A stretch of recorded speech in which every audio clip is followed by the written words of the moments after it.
माँ बाप का प्यार पवित्र होता है। आसमान में काले काले बादल छाए थे। हवाएं जोर पकड़ती जा रही थी। वर्षा होने लगी।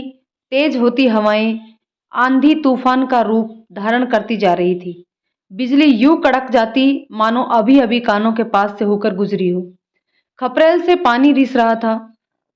रमैया वहीं एक कटोरा रखते हुए पति राम बाबू से बोली, आपको लड़के को इतना नहीं डांटना चाहिए। देखो, 2 दिन हो गए अब तक नहीं लौटा। कहीं गुस्से में कुछ गलत सलत ना कर ले।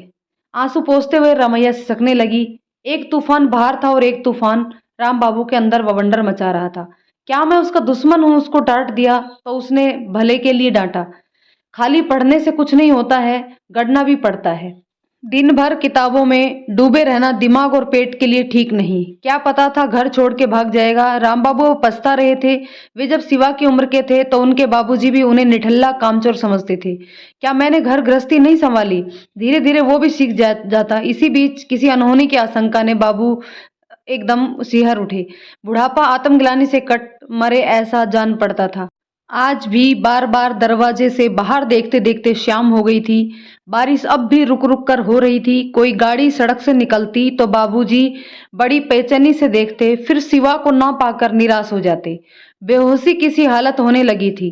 चिंता उन्हें गलाई जा रही थी। तभी वे लाठी लेकर उठ खड़े हुए। रमैया ने पूछा, कहाँ जा रहे हैं बाबूजी? तो बोले, कहीं नहीं, जरा चौक तक हो आता हूँ। कुछ चाय पी बना के पी लेना, मैं तुरंत आता हूँ। इतना कहकर बाबू बाहर निकल गए। जवान बेटा 2 दिन से गायब है, अब आपको चौक सूझ रहा है? बड़बड़ाते हुए रमैया अंदर बत्ती जलाने चली गई। बाबू अब भला कहाँ जाते? धोती कसकर धीरे धीरे काढ़ा गोला स्टेशन की ओर चले। थोड़ी दूर ही गए होंगे कि फिसल कर गिर पड़े। पूरा धोती कुर्ता कीचड़ में सन गया।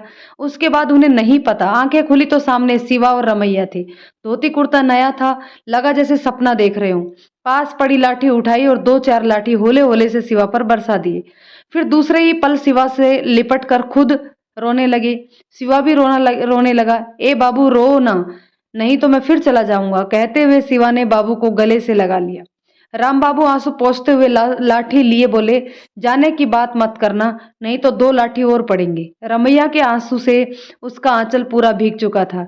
रमैया ने शिवा का कान पकड़ के पूछा, 2 दिन से कहाँ थे? माँ, शहर में नौकरी लगी है, स्कूल में। बाबूजी गुस्से में थे इसलिए कुछ नहीं कहा।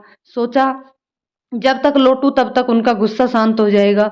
माँ बाप से शिवा की को चेतावनी मिली, ऐसे दोबारा ना हो। शिवा सब जान चुका था। माँ बाबा का प्रेम पवित्र था और रहेगा। Please like share and subscribe.